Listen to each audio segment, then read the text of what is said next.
Ukraine की सेना के रूसी जमीन पर कब्जे के बाद इस युद्ध में तनाव बहुत ज्यादा भड़क गया है।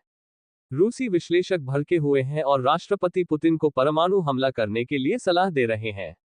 वहीं रूस की सेना अब जेलेंस्की सेना को घेरने की तैयारी में जुट गई है। रूस और यूक्रेन युद्ध में महीनों की लड़ाई के बाद अब नया मोड़ आ गया है।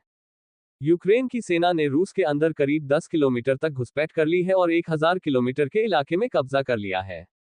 दूसरे विश्व युद्ध के बाद पहली बार ऐसा हुआ है कि रूसी इलाके पर दुश्मन का कब्जा हुआ है। इसके बाद से रूसी सेना काफी दबाव में है और वह अब जवाबी पलटवार कर रही है। इस बीच रूस में अब मांग हो रही है कि पुतिन सरकार ब्रिटेन के लंदन शहर और अमेरिका के न्यूयॉर्क शहर पर परमाणु हमला कर दे। रूसी रक्षा विशेषज्ञ स्टानिस्लाव क्रापिवनिक ने हाल ही में कहा कि मॉस्को पहले से ही उत्तर अटलांटिक संधि संगठन या नाटो से युद्ध कर रहा है और उसे इसका जवाब पश्चिमी देशों के लंदन और न्यूयॉर्क जैसे शहरों पर परमाणु बम गिराकर देना चाहिए। अमेरिकी सेना में अधिकारी रह चुके रूसी अमेरिकी मूल के क्रापिवनिक ने एक मीडिया कार्यक्रम में कहा कि अमेरिका रूस का दुश्मन है और रूसी जनता को नष्ट करना चाहता है। क्रापिवनिक अब अमेरिका छोड़कर रूस में रहते हैं। क्रापिवनिक ने कहा, अमेरिकी इंसान नहीं बल्कि पशु है। उनका ये बयान ऐसे समय पर आया है जब रूसी राष्ट्रपति पुतिन यूक्रेन में युद्ध छेड़े हुए हैं।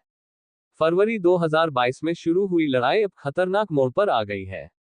इस लड़ाई की वजह से यूरोप में दूसरे विश्व युद्ध के बाद का सबसे बड़ा शरणार्थी संकट शुरू हो गया है। रूस से निपटने के लिए नाटो देशों अमेरिका, ब्रिटेन आदि ने कई अरब डॉलर के हथियार और राजनयिक समर्थन यूक्रेन को दिया है। यूक्रेन ने इन्हीं हथियारों के बल पर रूस के 1000 किलोमीटर के इलाके पर कब्जा कर लिया है। इससे रूस बहुत भड़का हुआ है।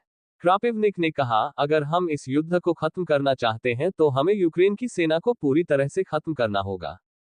हराना नहीं, बल्कि यूक्रेनी सेना का पूरा विनाश करना होगा। उन्हें बंदी नहीं बनाना होगा। लाशें बिछनी चाहिए, लाशों का पहाड़ बनना चाहिए। उन्होंने कहा, रूस पहले से ही नाटो के साथ युद्ध में है। उन्हें या तो एक विकल्प दो या फिर परमाणु हमले के लिए आगे बढ़ो।